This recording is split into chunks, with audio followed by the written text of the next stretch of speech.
పెద్దోళ్ళు సామెత చెప్తారు, నోరు మంచిదైతే ఊరు మంచిది అవుతుంది అని. రాబోయే రోజుల్లో ఓ బెస్ట్ ఎగ్జాంపుల్గా మిగిలిపోతాను. దేనికో తెలుసా, ఒకడు ఉండేవాడమ్మా, వాడు ప్రపంచ స్థాయిలో దేశాలు మొత్తం తిరిగాడు. తెలుగు వాళ్ళు, భారతదేశంలో ఉన్నటువంటి తెలుగు వాళ్ళందరూ కూడా వాడిని అభిమానించి ఎక్కడో తీసుకెళ్ళి కూర్చోబెట్టారు. ఒక నోటి మాట వల్ల ఒకే ఒక్క రోజులో వాడి జీవితం తలకిందులైపోయిందమ్మా. ఆ ఫాల్తు నా కొడుకు ఎవడు అంటే నా అన్వేషణ అని యూట్యూబ్ ఛానల్ ఉండేదమ్మా, వాడికి యూట్యూబర్ అమ్మా నీకు చెప్తారు. ఓకే, అభిమానం కాస్త ద్వేషంగా మారితే ఎలా ఉంటుంది అనేది నా అన్వేషణ అనేటువంటి ఒక ఫాల్తు జీవితమే ఎప్పటికీ ఎగ్జాంపుల్గా మిగిలిపోతుంది. దేశాలు తిరిగేటువంటి ఈ వ్యక్తి దేశంలో కల్లా ఇంత ఇంత నీచంగా తిట్టించుకున్నటువంటి వ్యక్తిలో ఫస్ట్ లిస్ట్లో ఉంటాడు.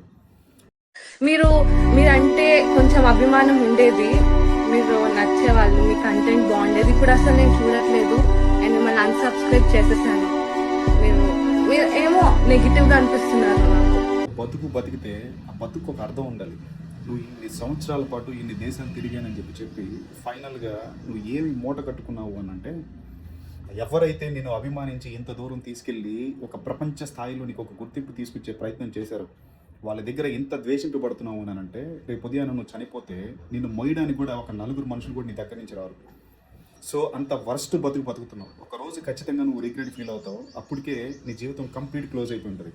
నువ్వు సీతాదేవిని తిడతావు, భారతదేశాన్ని తిడతావు, హిందువుల్ని తిడతావు. నీ బతుక్కి కంప్లీట్గా ఒక అర్థం లేకుండా బతుకుతున్నావు. ఏం ఉపయోగం? ఇంత చదివాను, నా ఫ్యామిలీకి నేను గొప్పగా నిలబడ్డానని చెప్పుకుంటున్నావు. ఈరోజు మీ అమ్మ అంత గౌరవప్రదంగా ఒక దేశానికి వస్తే సారీ కట్టుకుందని చెప్పని అందరూ సెల్ఫీ దిగితే, ఆ అమ్మకి బిగ్రీ డ్రెస్ వేయించుకునే పరిస్థితికి మీ మమ్మీని తీసుకొచ్చావంటే, మీ అమ్మని తీసుకొచ్చావంటే నువ్వు ఎలాంటి నీచమైన బతుకుతున్నావు.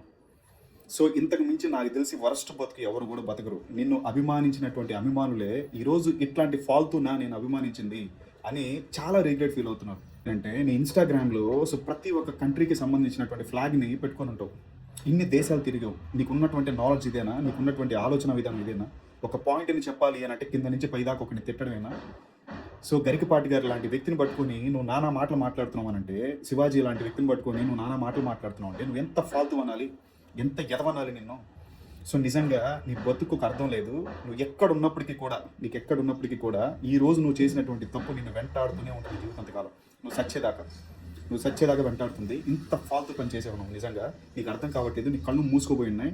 నీకు జీవితంలో ఒకే ఒక దెబ్బ, సరైన దెబ్బ తగిలినప్పుడు చుట్టుపక్కల నలుగురు ఎవరూ కనిపించారు కదా, ఆ రోజు తెలుస్తుంది నువ్వు నేనే అభిమానాన్నే ఇంత ద్వేషంగా మార్చుకున్నానా, ఈ ద్వేషానికి గురయ్యి ఈ రోజు నా పరిస్థితి ఇంత దిగజారిపోయిందా అని ఒక రోజు గుర్తొస్తుంది నీకు.